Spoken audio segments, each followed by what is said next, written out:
Happy Tuesday, everybody. And this is your host, Elaine Bartlett. And you and I are about to step into the purple portal. And there is just so much happening. I don't know if you all can feel it, but I surely can. So I'm going to share today some of what I'm feeling through messages, through insights, through some stories. And you are more than welcome and, of course, invited to call in as needed. And that number is 321-806-3159, 321-806-3159. Or, if that's not your comfort level, you can reach me at purpleportal777 at gmail.com. purpleportal777 at gmail.com. You're going to get a faster response to questions via email versus text. I'm just not that great a texter. Oh, I find it very annoying to be texting a lot. So if you're really looking for me, the better way is to either connect with this email or any other email for me that you have that is current.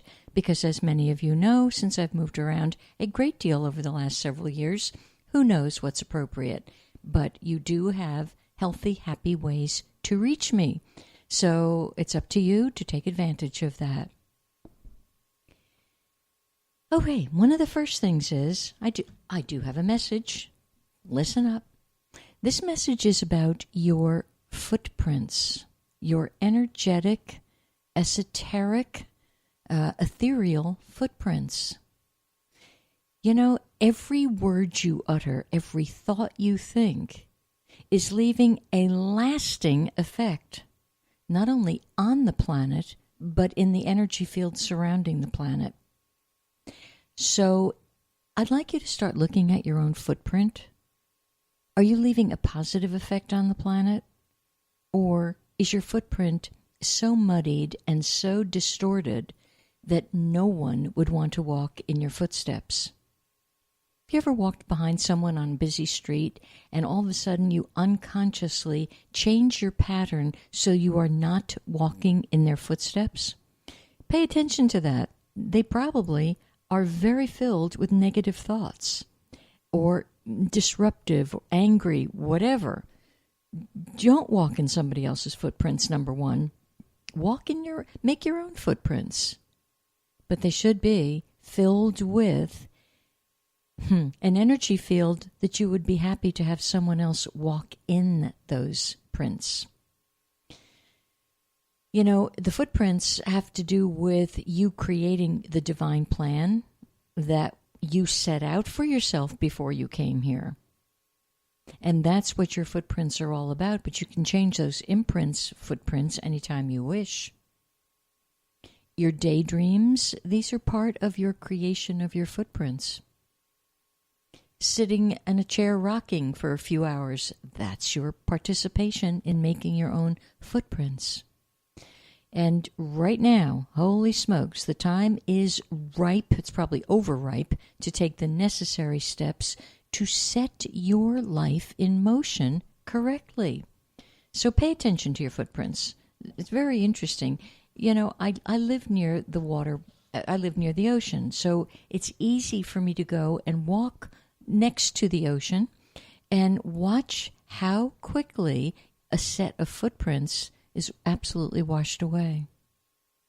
So it's a very fragile, our creations are fragile. So walk with clarity and integrity and authenticity so that your footprint, even if it's supposedly washed away when you leave your body, it retains a sense of a beautiful aroma, if you will, that circles the entire globe and does some beautiful things. So that's it on the message. There'll be more messages today, trust me. Oh, well, here's another one. Today, actually, kudos to myself because I know what my galactic signature is. And your galactic signature is an equation, comes up once a year, my galactic signature is today, which means it is my galactic birthday. And when I was doing my contemplation this morning and I connected the dots, I'm like, whoa, this is so cool.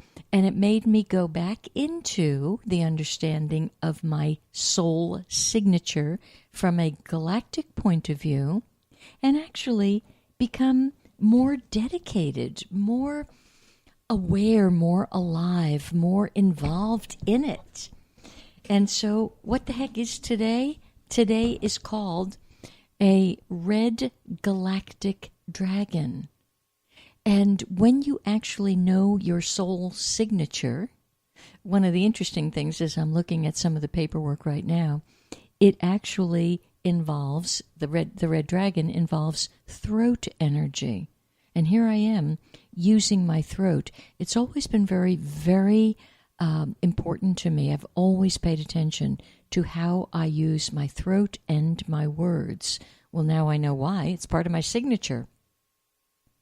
And part of my job is to love the entire world as I love myself. Now, the trick here, of course, is learn to love yourself. Learn to see that aspect of you that is completely pure and at one with essence. So it's kind of a conundrum. You can't love the world till you love yourself. When you love yourself, your expression to the world will be much greater. So even though today may not be this may not be your galactic birthday, this energy resonates with you. And the fact that we have come in to take care of ourself first with great certitude and persistence. You can't let up on yourself. You can't put yourself down. And this has got nothing to do with the narcissistic gimme, gimme, got me world. This is being very honorable. This is as simple as, choosing the correct foods, that's critical. Choosing proper rest, making the choices as best you can with the body type that you have.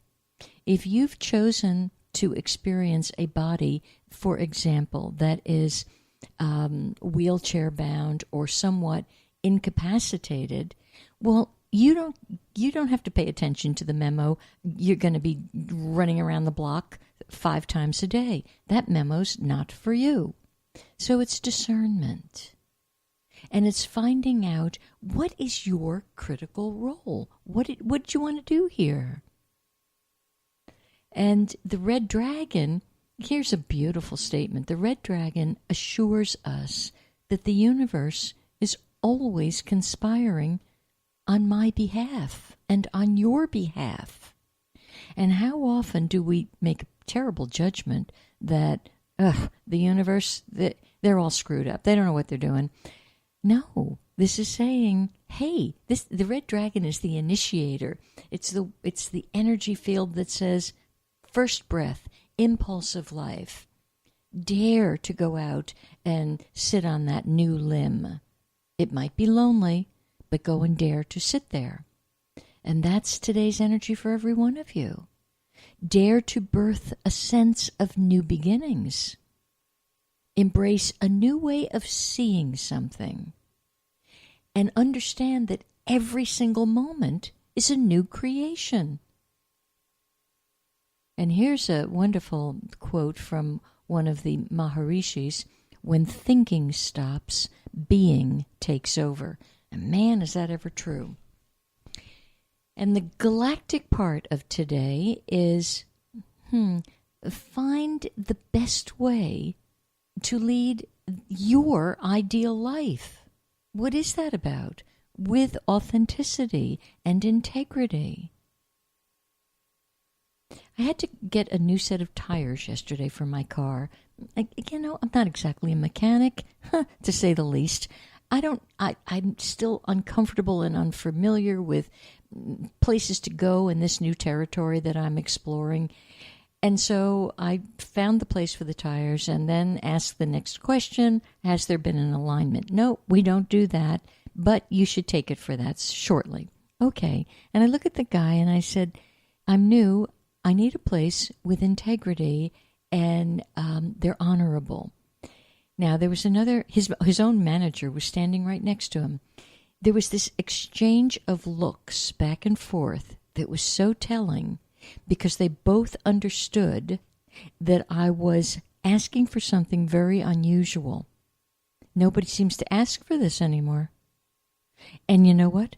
They both stepped up to the plate with, one of them said, I used to be a mechanic. Here's your right place.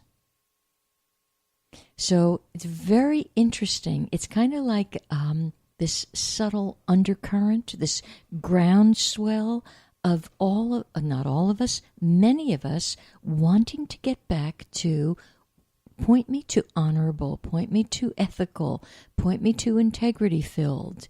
And why would they rise to that occasion? Because I'm doing my very best to be a vibrational match to it. And the reason many people aren't even asking such a question, they've put their own integrity down. Living authentically or with clarity doesn't seem to be all that important. So you're only going to get what you're a match for. That's why you do you first. You take yourself in hand. You get back to your core. Nobody can coach you to do this. You got to do it yourself. And there's a couple of little examples I'll share with you.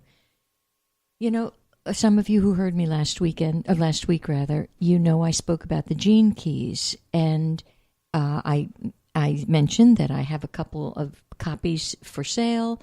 Sent one out to the wilderness somewhere, and I hope you're enjoying that because I think you're listening. But it's a magical, marvelous tool. But I had a conversation with a gal that listened very intently last week, and she still hadn't received her copy of the book yet. But she had another tool. She had a deck of gene key cards, which you have to just absolutely marvel at how the universe would manage to get a set of, I didn't even know there was such a thing, of gene key cards into her hands probably a couple of years ago, of which she really didn't understand, didn't know what to do, or how to use them.